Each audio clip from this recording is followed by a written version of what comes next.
Bismillahirrahmanirrahim. My name is Jamal Khan, Urology. This technique. My topic is about urethral stricture.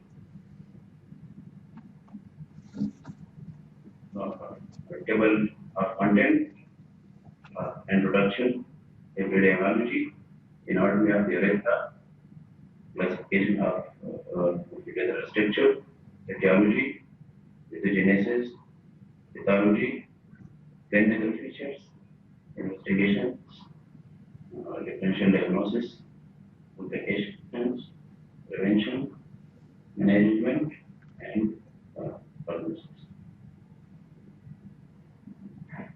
Introduction.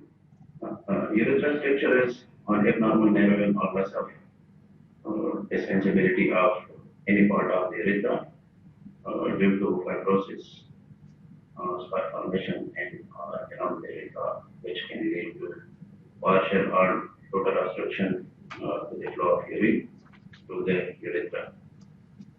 Urethral stricture could be a result of injury, infection, or inflammation of the urethra. Infection remains a major cause, particularly from long-term use of hand-wearing urethral catheter.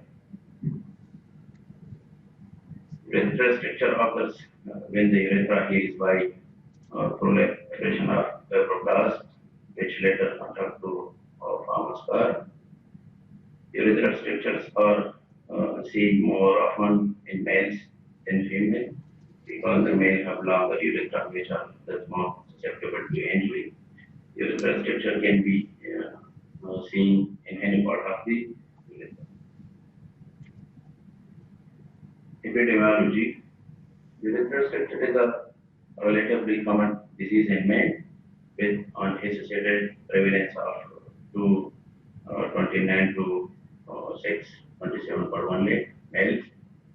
It's commoner in males due to the length of male urethra, mean also age of occurrences. Anatomy of the urethra. The epithelium of the urethra is stratified or pseudo-stratified in the glands and transitional proximal the glands. Lymphatics from the deep urethra drain into the hypogastric and common nodes, while those of latest drain into the inguinal nodes. The arterial supplies from the inferior vesicle and internal pudendal arteries with concomitant venous drainage. The urethra is a vessel transporting urine from the bladder to the external environment during circulation. And the urethra originates from the neck of the bladder to the external urethral meatus. And it has two sphincters. The first one is the internal urethral sphincter, which is from the smooth muscle. And the second one is external urethral sphincter. The course of the male and female urethra are different. Male urethra is 15 to 20 centimeter long and also provides an exit proximal. It has two angles. The first one is prepubic angle. Second one is okay.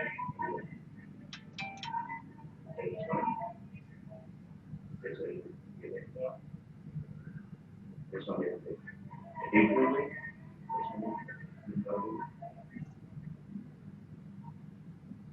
The male urethra is divided into four parts. The first one is pre-prostatic, second one is prostatic, the third one is membranous, the fourth one is spongy. Spongy are also subdivided into bulbous and tendrous.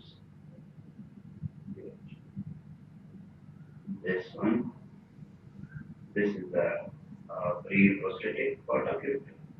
This one is the prostatic part of it. This one is the membranous part of urethra, and also this one is spongy part of urethra. two sphincter, which is internal urethral sphincter and external urethral sphincter.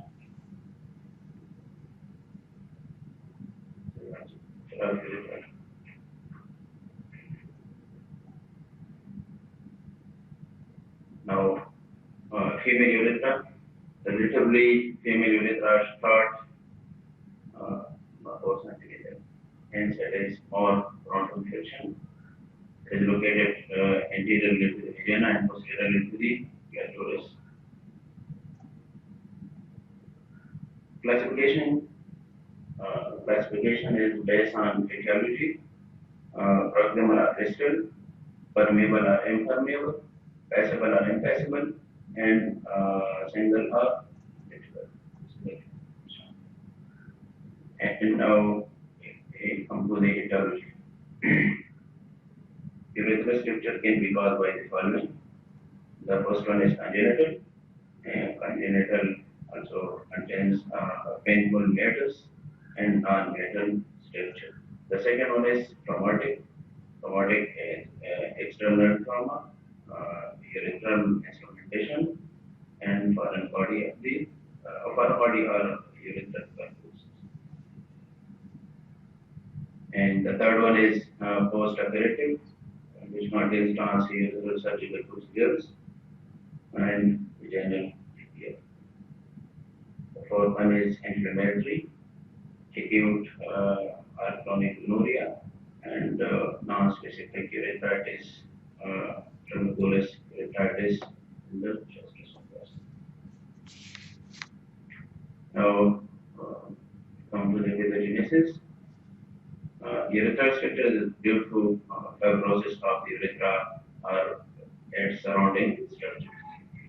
When the urethra gets injured due to any of the factors, the fibroblast proliferate lying down scar tissue and eventually forms.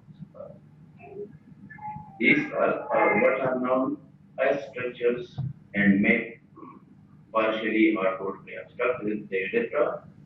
Most strictures, 60 to 70%, occur in the bulbous urethra, followed by the pendulous urethra and the glandular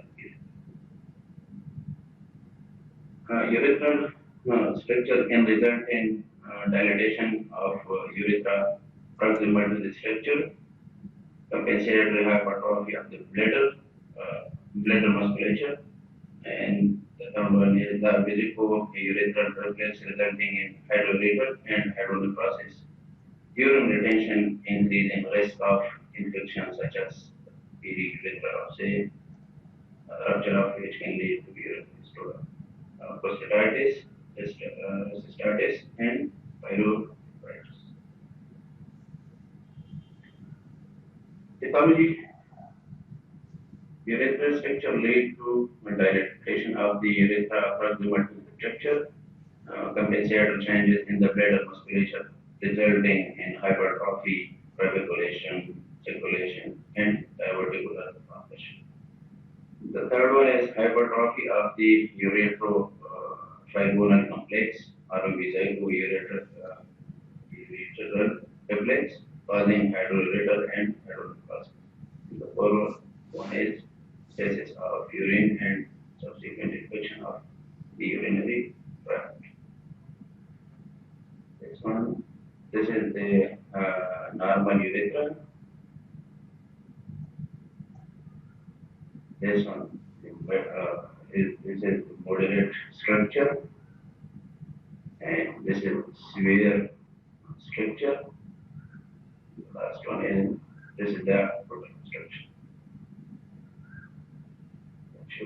And this is muscular hypertrophy. Now we come to the clinical features. Clinical dysuria, spraying of urine stream, increased frequency of micturition, abdominal pain, urethral discharge, hesitancy, dribbling, acute or chronic urinary retention, extravasation of urine, and uremia. Although structure following urethritis is formed within a year. It takes on average of about 20 years for symptoms to become apparent. Traumatic structures, on the other hand, are symptomatic in the 2 months. Symptoms are usually insidious in onset and are usually lower urinary symptoms, which includes poor sleep, fogging, and spraying of urine, frequency, hesitancy, rubbing, acute and chronic irritation. It may present as a periurethral upset, a periurethral scrotal or perineal fistula with dribbling of urine and as extravasation of urine. When infection occurs, symptoms of cystitis, prostatitis, epidemiolitis, and lymphitis can occur. In untreated cases, uremia may result from pyelonephritis and adult. An examination of the following may be found: periurethral induration, periurethral upset, perineal urinary fistula, and visible or vulnerable bladder. Investigation: peak urine flow rate with strictures creating significant problem. The flow rate will be less than 10 ml per second. In normal, it's 20 ml per second. The second one is post-void residual urine. Yeah, the third one is urinalysis. Fourth one is test for renal impact. Imaging, which includes urethrosonography, plain pelvic abdominal X-ray, retrograde uretrogram, and widening cysto-uretrogram, abdominal ultrasound. Number 6 is instrumental examination. Number 7 is uretroscopy. This is the normal uretrogram. No structure is seen. And this is the obstructive uretrogram. This is the strict.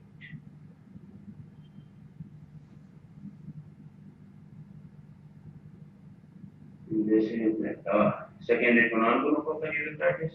And this one is the bulbar stricture. And this is the penile urethral.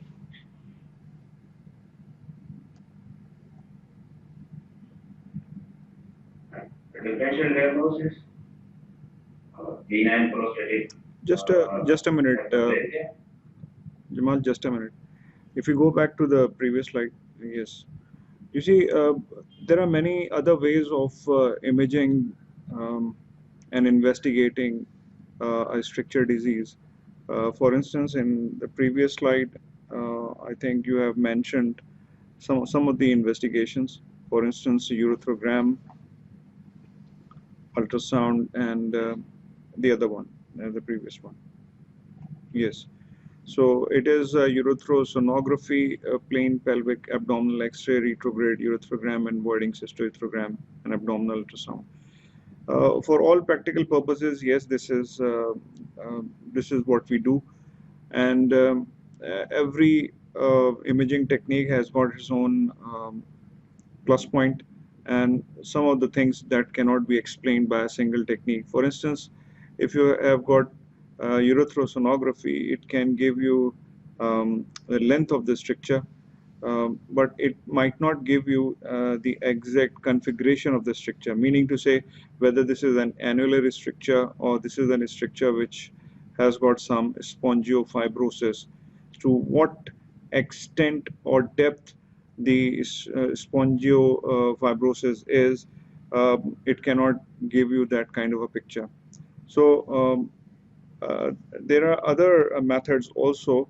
For instance, if we have got a software, and if we have got a probe which is having a very high resolution in terms of megahertz, for instance, in terms of megahertz, it might be 15 to 20 megahertz, then with that kind of a software, you will be able to have the total configuration, the total picture of the stricture, not only the length of the stricture, but also the depth of the fibrous tissue that has to be dealt with. So in modern urology, there are other ways of dealing with this disease in terms of imaging also. So this is one point that I want to add. So there are many other points which we will be adding when we talk about this subject in more detail. Yes, please proceed.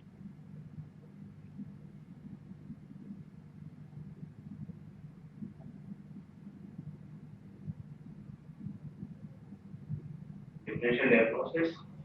The first one, benign prostatic hyperplasia, prostatic carcinoma, and also complications of the urethral stricture is urinary tract infections, urethral or vesical calculi, urinary retention, extravasation of urine, urinary fistula, infertility, carcinoma.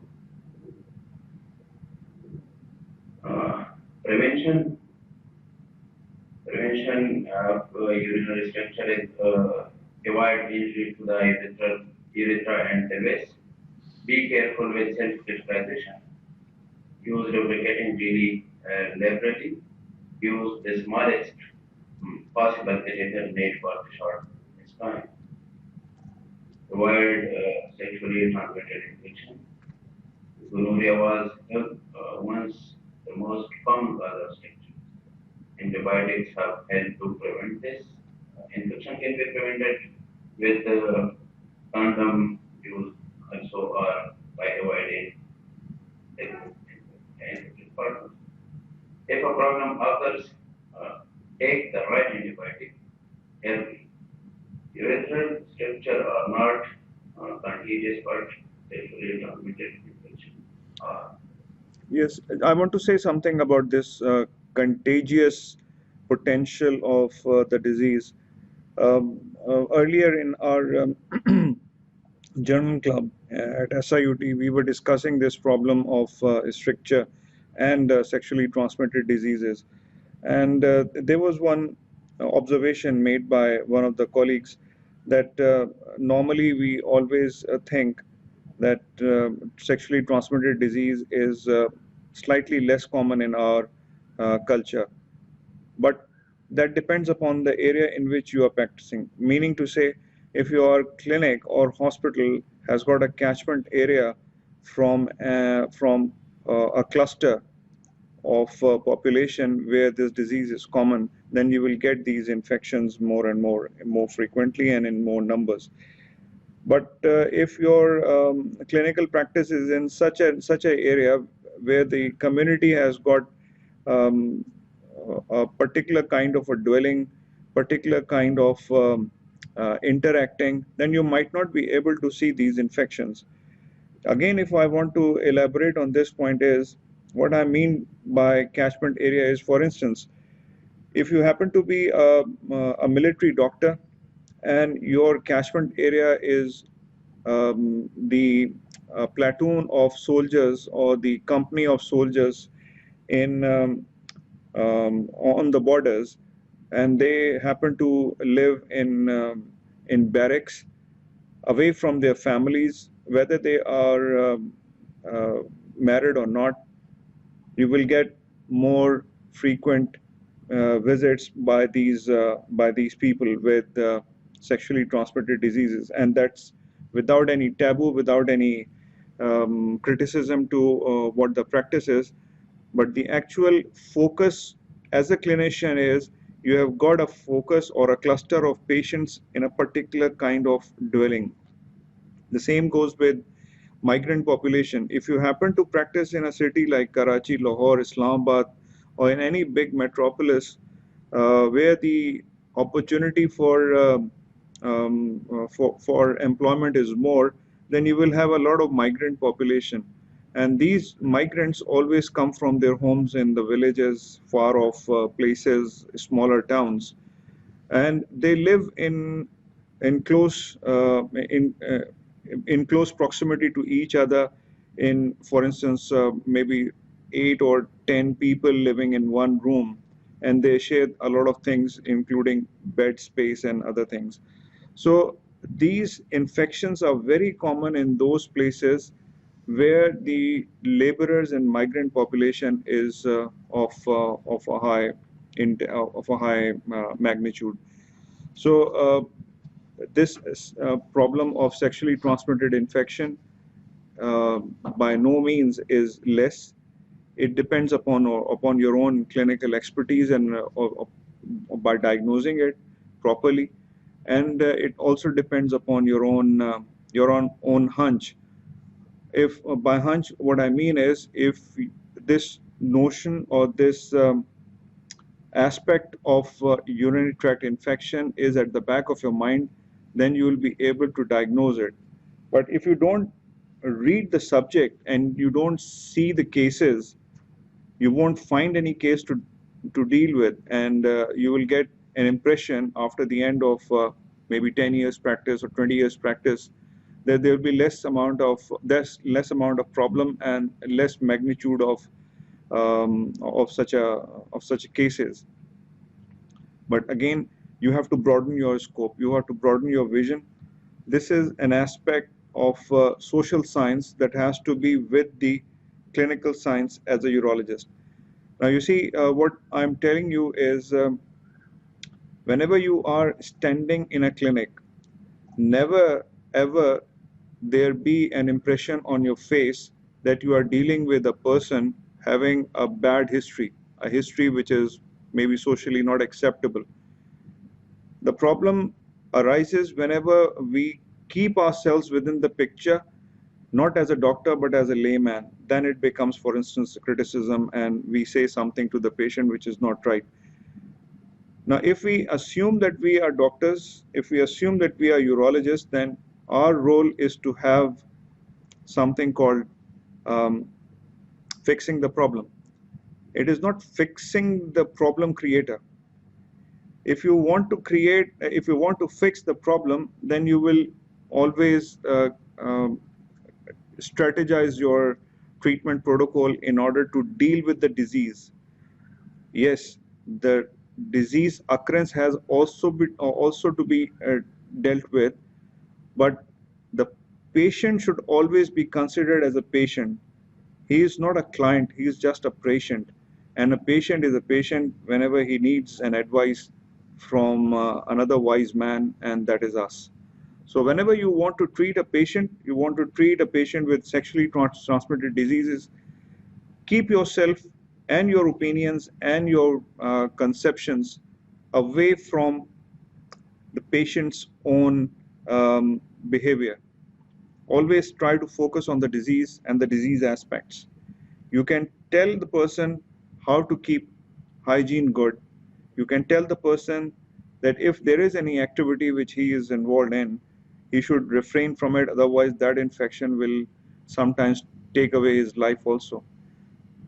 When that kind of an agreement is between the patient and the doctor, then the treatment will start, and the treatment will actually be giving you results.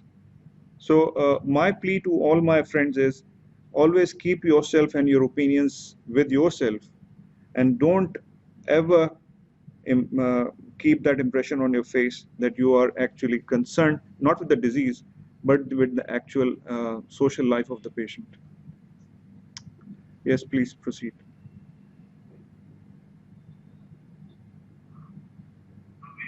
Management.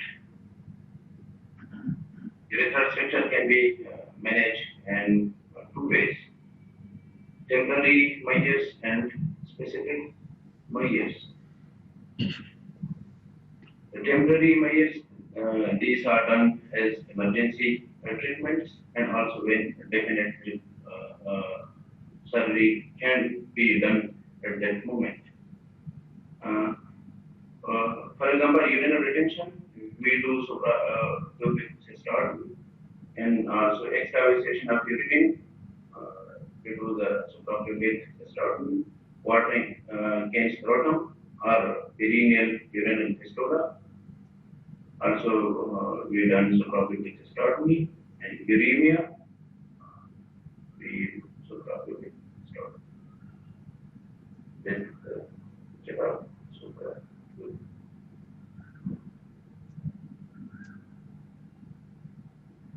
Specific measures. The first one is dilatation.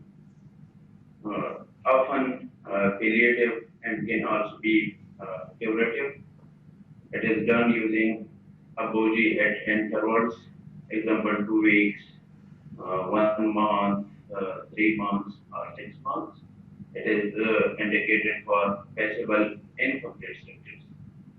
Complication of dilatation is include bleeding, clot retention, urethral rupture, infections, endotoxic shock, and rupture of prostate in patients with prostatic enlargement. This is the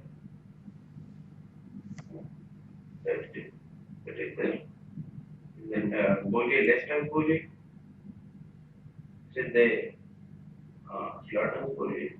This one is the start middle.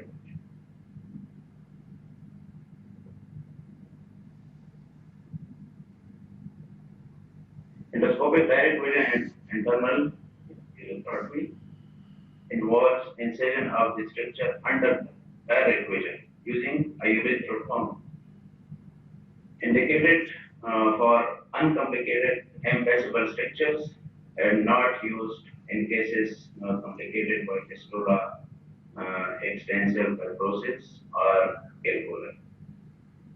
It is advisable to stent the urethra using a catheter for several days or more for difficult cases. Complication of endoscopic direct vision internal urethrotomy is include bleeding, blood retention, extravasation of irrigation, bloating. This is of uh, direct vision Internal urethrotomy, DVIU.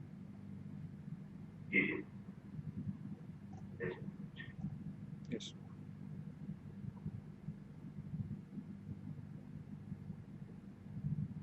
And for instance, what this DVIU means is you visualize the structure in front of you, and there is a knife, a erythrotome knife, which we call Sachi's knife, and that knife actually makes an incision at 12 o'clock position. So whenever you go through the urethra and you work on the urethra, especially on prostate also, so you always have got a clock in your imagination. A clock has got positions of its arms. For instance, 12 o'clock is at just above 6 o'clock. Again is opposite to 12 o'clock in on the floor, and then 3 o'clock on the right side and 9 o'clock on the left side. So in this way, whenever you want to do something or you want to explain someone if there is any growth, you always make a clock in your imagination and then you describe. This is the way the military personnel also does their work of telling someone where the target is, and this is the same thing that we do whenever we do endourology. Yes, please. Urethroplasty. This is an open plastic repair of the urethra indicated for patients with failed conservative measures, urethral structure with extensive spinal fibrosis, periurethral abscess, very long complete structures. The urethroplasty depends on the location of the structure within the urethra. The external meatus myotomy and myotoplasty. Now we just stop here for 2 minutes and then we'll come back, right? For 2 minutes, please.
खाली वो पहली मई को छुट्टी होगी, उसमें presentation रखी हुई है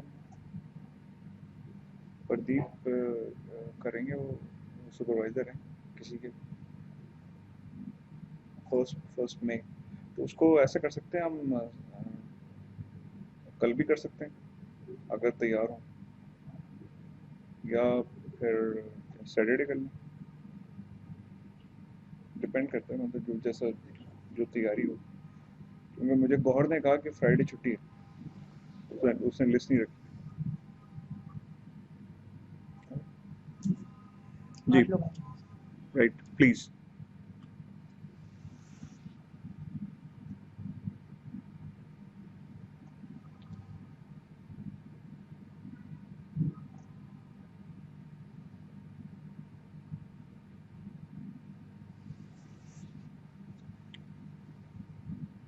Right, please proceed. Urethroplasty. This is an open plastic repair of the urethra, indicated for patients with failed conservative Meyer's urethral stricture with extensive fibrosis, urethral uptake, very long complete strictures.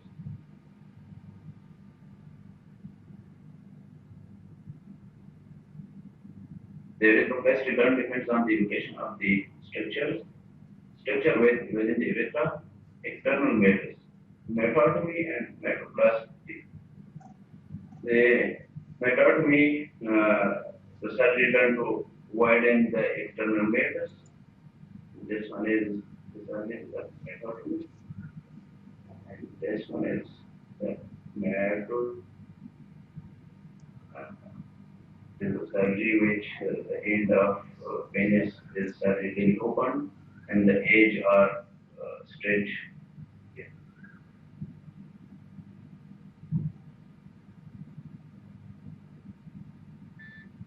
Anterior urethra, excision and end-to-end anastomosis, two-stage urethroplasty, skin island flap implantation, Island, and regraph skin island flap. island, skin island flap implantation, and regraph urethroplasty.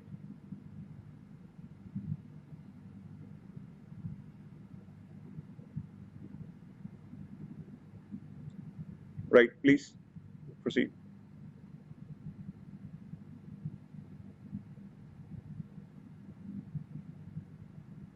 Sorry.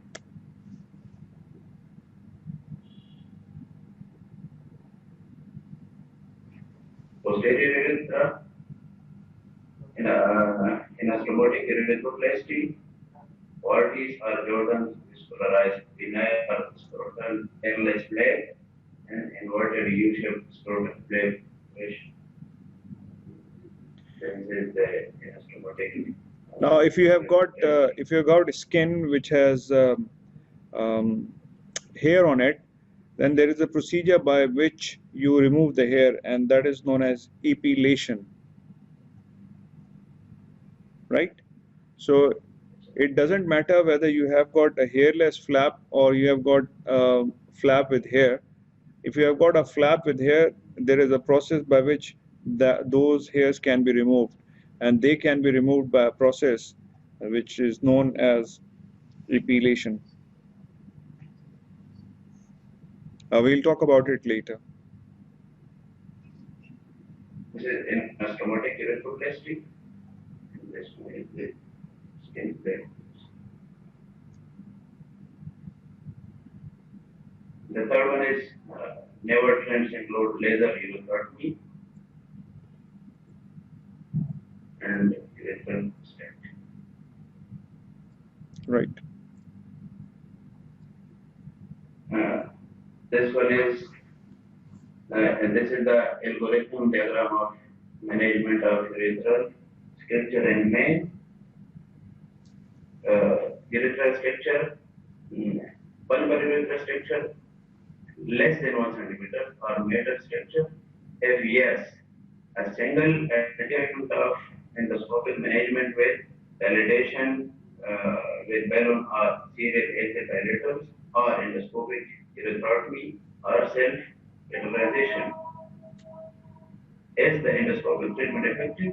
If yes, no further treatment. If no, is the patient fit for and entrusted in surgical urethral reconstruction? If yes, urethroplasty. If no, urinary diversion with suprapubic tube for medically unfit men, perineal urethrostomy for men who wish to avoid urethral reconstruction, suprapubic urinary diversion for men who have failed multiple oral reconstruction. If yes, urethroplasty surgical approach are determined by structure, location, and length. Anterior urethra stricture and posterior urethra stricture. Anterior urethra stricture, metal stricture, not amenable to or filled endoscopic management. The second is pendulous urethra stricture, and the third one is bulbar urethra stricture. Bulbar urethra stricture is not amenable to or filled endoscopic management. Metal stricture, extended metaplasty, or stage repair or stage-based repair. And pendulous urethra stricture, onlay penile skin flap urethroplasty or onlay or inlay buccal mucosa flap urethroplasty. And bulbar urethra stricture, if length is less than 2 centimeters, stricture excision and re-anastomosis.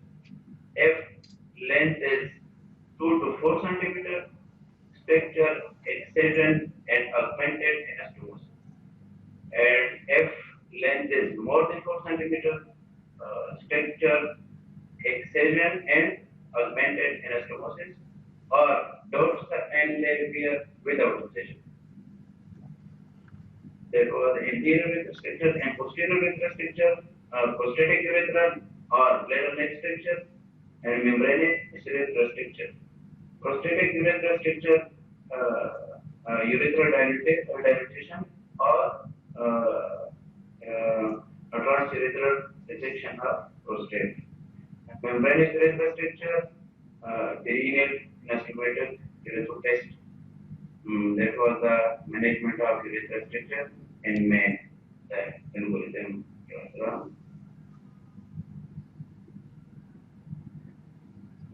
Now we come to the prognosis. A stricture should not be considered cured until it has observed for at least 1 year after therapy, since it may recur at any time during that period. Urinary fluid measurements and urine problems are helpful to determine the extent of the urethral fracture. Last one but not least, conclusion. Urethral structure develops as it particularly the urethra, leading fibrosis and obstruction to flow of urine through the urethra. It is commoner in males than in females. Urethra can result in urinary retention, infection, periurethral upset, peritoneal urethral stola, extravasation of urine. Okay. Right, good, very good. So, just to give you a brief about this stricture, you see the oldest clinic in urology is the stricture clinic. It was the first outpatient clinic where procedure was being done, and it is still being done. This clinic is every week, and we have got a lot of patients who come to us for regular dilatation. This technique of dilatation is easily done if you know how to do it in patients in your own clinics. So this is an office-based procedure. There is a separate topic which we will discuss later on, and that is known as office urology. Now, office urologists are those urologists who have got expertise in doing certain procedures in their offices, in their clinics, They don't require any anesthesia. They don't require any anesthetist. Under topical anesthesia or just analgesia, many of the procedures can be done. One of them is stricture dilatation. Others might be, for instance, biopsies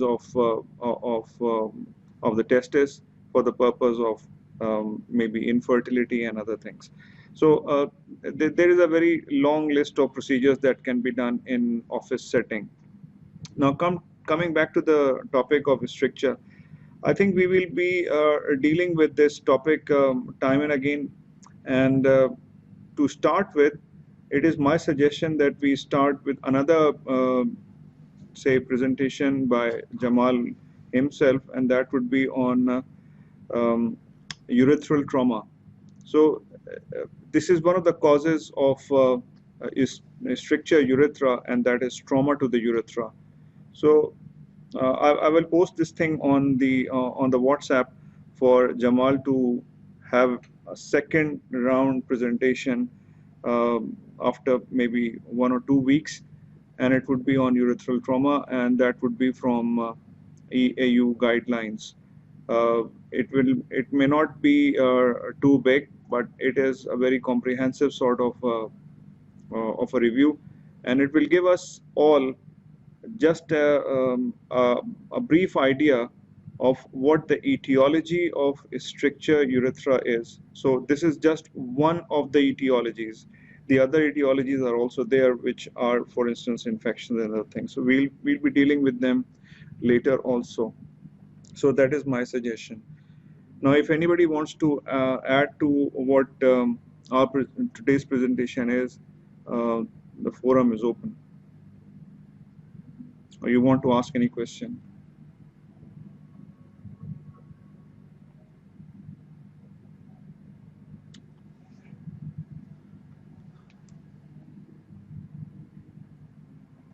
So anybody is welcome.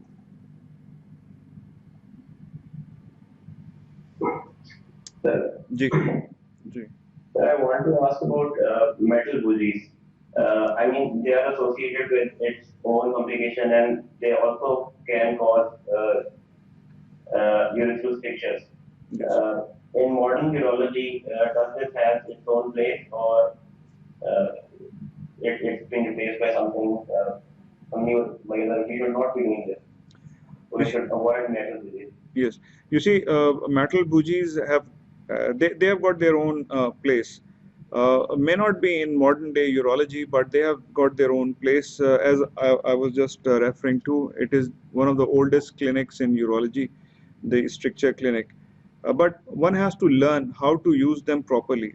The one thing is, these are all metallic. They have got different calibers. The caliber differs from the tip to the mid stem. If you, Jamal, if you just go to the picture where the picture of metal bougie is, then I'll be able to show it more properly.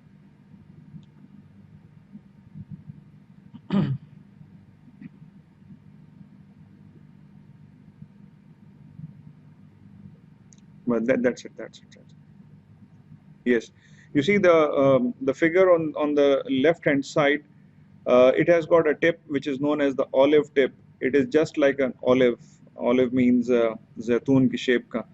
And so there are always two type of numbers written on the hilt. That is the upper end. For instance, it is like 9 by 12. Now by 9 we mean the caliber at the tip, and that is 9 French.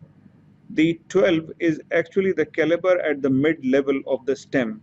So that is how you just calculate everything. So it tapers down to the distal end, all the metal bougies.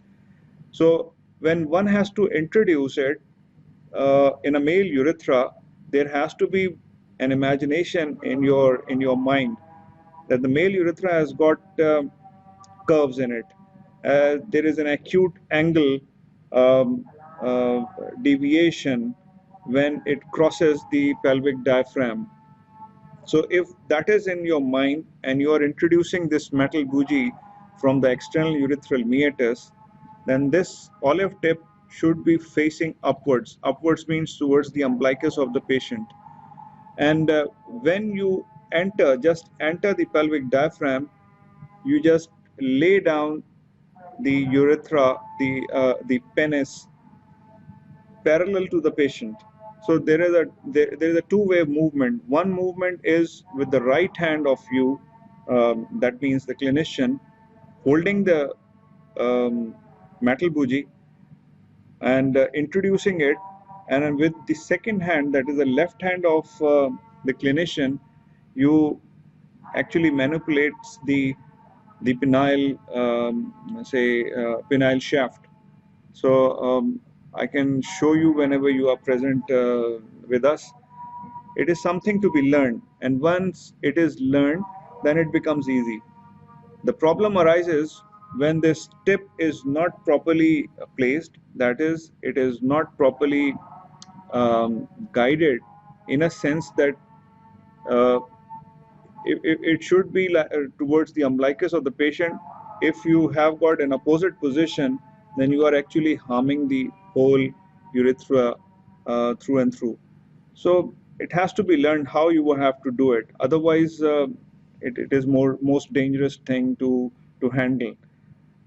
What the normal day urology can give you in its place is something called serial dilatation with plastic dilators. These are not plastic dilators, but these are something like Teflon coated plastic dilators.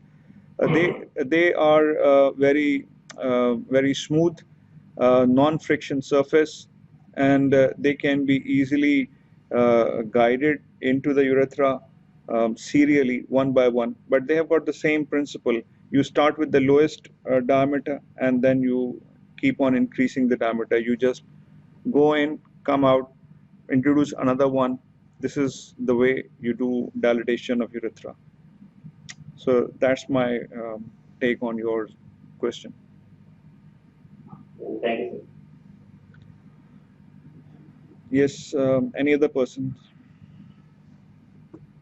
Yes, please. Yes, sir, I want to say that about sir, these stenting of the urethra. Yes. You know, whenever this stenting in or by the stricture urethra, when we got the rate of recurrence is very high. If we do the urethroplasty or whenever, or even we do the dilatation, so why not we just place the stent, good quality stent, and it cures it? Or the study has its own disadvantages. You see, yes, stenting is there on the horizon for the last, I think, 20, 25 years. They were introduced in the mid 90s, perhaps. These were very good in the sense that they have got a scientific, philosophical background behind them. And the scientific basis is these are kind of a mesh. And these metallic mesh, are actually malleable, meaning to say that they are soft and they can conform to the surface in which they are introduced. The problem with them was whenever you insert the urethral stents, they tend to migrate. And when they migrate, they actually go into the bladder because that is the bigger space proximally. So once they migrate into the bladder, then they have to be removed, and the removal is quite cumbersome. You can't remove them in many cases through endoscopy or cystoscope. You have to open the bladder from above. So one problem due to which the practice of urethral stent hasn't come into practice normally is one fact, and that is slippage or migration. The second thing is cost. These are very costly things, and they are only reserved for those people who are otherwise unfit for surgery. For instance, maybe very old patients, 80 years plus or 90 years plus, in whom you don't want to do any stricture surgery, particularly in patients who are unfit for anesthesia. So these things were reserved for those cases. The cost was one thing. It costs at one point about 70,000 pounds. So this was a very high cost. It was not, again, possible to have such kind of thing with in a country like us. I've only seen one case during my entire clinical career of 30 years. So, sir, how to prevent this recurrence of this stricture? You know, whenever at our level, when my understanding is, whenever we do something to the urethra, like we do the anastomosis or something, it it comes again. The Yes. chances are, I don't know why in Pakistan the chances are very high. The recurrence rate is very high. Yeah, one reason is they are improperly treated. Everybody is an expert now, uh, uh, and normally they are not experts. For an expert on such a thing, again, this is a kind of reconstruction. You need to practice it day in and day out. So if you are totally committed to a urethral stricture and a stricture disease, then um, your results will be much better in terms of patient satisfaction, in terms of patients not coming back with the same problem. And I'm talking about one center in India which only does stricture surgery. They don't do anything else. They only do urethroplasties, different kind of urethroplasties, and they have got a lot of patients with different kind of etiologies, but all culminating into stricture urethra, and they have got a wide range of procedures which are actually selected for each and every case separately, custom made for patients, and then they have got results. And that center is in Pune, India. That is known as by the name of a surgeon called Sanjay Kulkarni. He only does one thing. He has done nothing else in urology except stricture urethra. So if you want to have such kind of institutes, then you'll expect better results. Thank you very much. Right? So, are there any other questions, or we just call it a day? Yes, sir. I have a question. Yes, yes, please. Uh, sir, Dr. John saying that it takes 20 years for symptoms appear, and in case of trauma, it takes 2 months. So, for example, if a patient came in emergency with history of trauma, but at moment he have no symptoms. So, what prophylactic advice to give patient and any type of exercise, and what typically is first sign for the diagnosis of urethral stricture? Now, one thing is sure that whenever there is trauma, you have set in the process of inflammation. The same goes with infection also. Whenever there is an infection or inflammation, one of the cardinal signs of inflammation is fibrosis. Now, fibrosis is the body's reaction to an insight, uh, onslaught, for instance.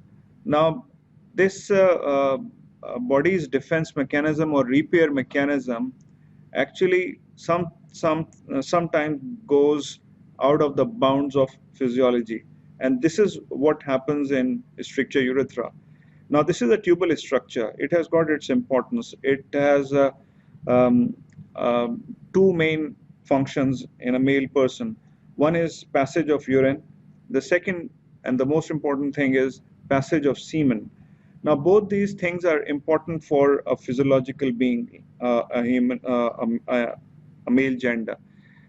Now, whenever this lumen is compromised by means of spongiofibrosis, that again results from the inciting agent or inciting event, then you have got a stricture disease. Now, stricture disease is actually narrowing the passage of urine. Now, if the passage of urine is, or the urethral lumen is narrowed down to a point that it has got effect proximally into the bladder, and the bladder becomes dilated, trabeculated. Then you will have other fallout effects of the stricture, and this is what happens. So the whole thing starts from the point when trauma has occurred. For instance, if you have got a patient who comes to you in emergency with urinary retention, and without considering the age of the patient and the relative anatomy, you put in a catheter which is a bigger size catheter, then you will actually causing irritation to the urethra by means of the latex rubber, which is the material of the catheter. So we always, this is the actual teaching. Whenever you want to put in a catheter and your mind says that the person's anatomy tells me that he needs a catheter of 18 French, so try to give him the possibility of passing 16 French. You always go down 2 French sizes. If you think that your patient needs a 14 French catheter, always give him 12 French catheter. Why this is? Because you don't want to occlude the urethral lumen by the catheter material. There has to be a space between the urethra and the catheter so that this catheter will not be able to have some friction effect and cause maybe fibrosis later. Now, whenever catheters are placed without proper lubrication, or whenever bigger size catheters are placed, then it is always a case that the catheter induces fibrosis and it is actually causing stricture. So this is one thing. So whenever a person comes to you, I'm coming back to your question, you always think whatever you do now will have an effect in later months or maybe later days to come. So this is one thing. Right.